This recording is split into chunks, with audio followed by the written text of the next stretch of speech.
Hello.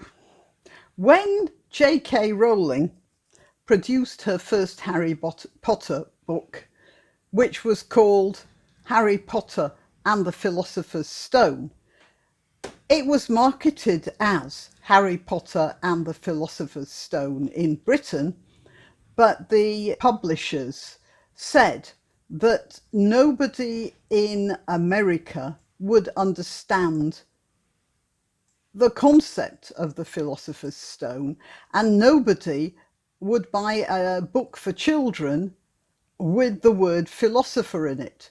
And they made her change the title. So in America, it's called the Sorcerer's Stone. I think that was probably an insult to Americans, because I can't see how British kids knew any more about the Philosopher's Stone than American kids, quite frankly. But you take that up with your publishers, you there in the USA. But I want to talk about the Philosopher's Stone because it occurred to me it has some parallels with the way we're conducting our society now. Basically, in Europe, between about the 11th century and the 15th century, the Philosopher's Stone was a thing. And it does have a history going back even further to about 300 AD, and it extends as far as the 16th century. But the big craze for it was between the 11th and the 15th. That's 400 years. 400 years of blood, sweat and tears trying to find this elusive element.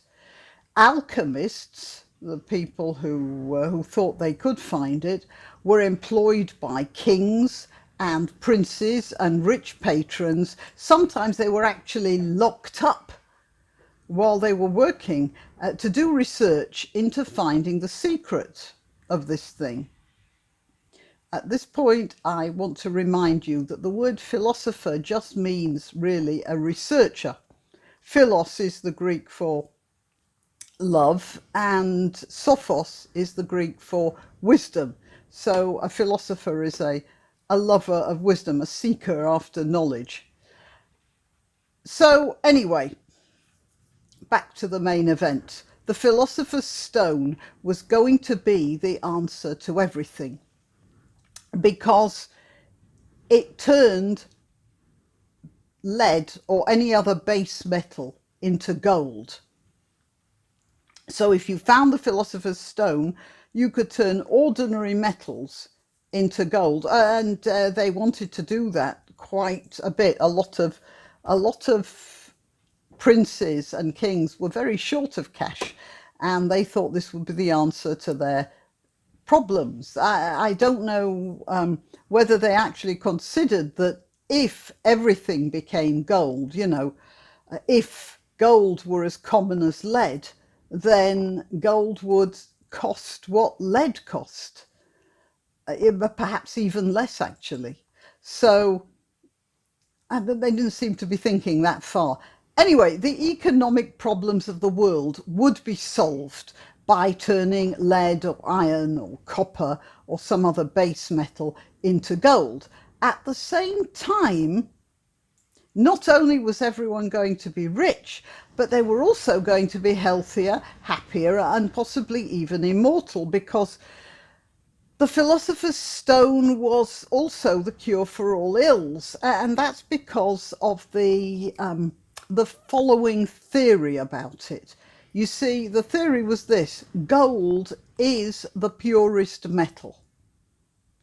All other metals actually want to be gold, but they can't because they're contaminated by impurities. So iron is really gold that just has a lot of impurities in it. Therefore, if you could find a method of removing all those impurities, then you could extract from the base and polluted metals the pure gold that they always had it in them to be. And that went for the corruption of the body as well. So if you could apply something to clear out the impurities that caused ill health and aging, then you'd never be sick and you'd live forever. So the Philosopher's Stone was going to be something that would answer all human problems. And some very dedicated and serious people spent their whole lives in the pursuit of this end. I think by now some of you might be seeing where I'm going with this.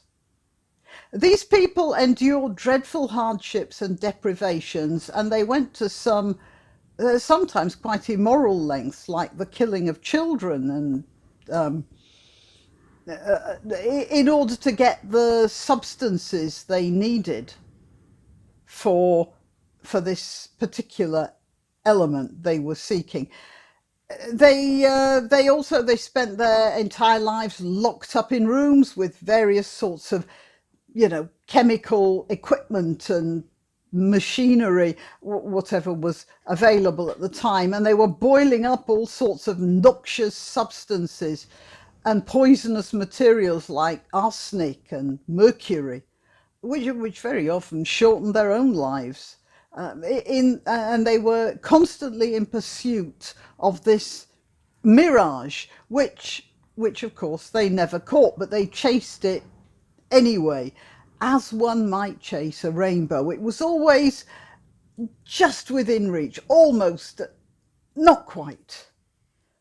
And it seems to me that the modern version of the Philosopher's Stone, the cure for all our ills, the one thing that would ensure that everyone is rich and everyone is not only well taken care of, but happy and fulfilled, the Philosopher's Stone of nowadays, is socialism. You keep on trying to find the recipe. It seems so logically easy to attain. It's so much there within our grasp, and yet never quite. And people dedicate their lives to its pursuit, and they're prepared to do all sorts of immoral things to achieve it. And they've been doing that for the past couple of 100 years in exactly the same way as they were doing for that Philosopher's Stone in medieval Europe, with the same results. Wasted lives, sacrificed people, and nothing. Because there are no shortcuts. There are no Philosopher's Stones. There is no way quickly to find gold. You've just got to go out there and prospect for it. And there is no way quickly to create a perfect society. You've just got to keep on working at it. But there are no magic substances that will suddenly bring the perfect society into existence. And so all this seeking after the Philosopher's Stone for metals or for social ills, it should be obvious it's a goal that can never be reached. Why not treat yourself or a favoured relative or friend to these magnificent examples of merch? The mugs and t-shirts come in the Graniopteryx design or Granbo with a firearm or the more deadly knitting needles. Go to www.graniopteryx.com and whatever platform you're watching this on, please click like, subscribe and share.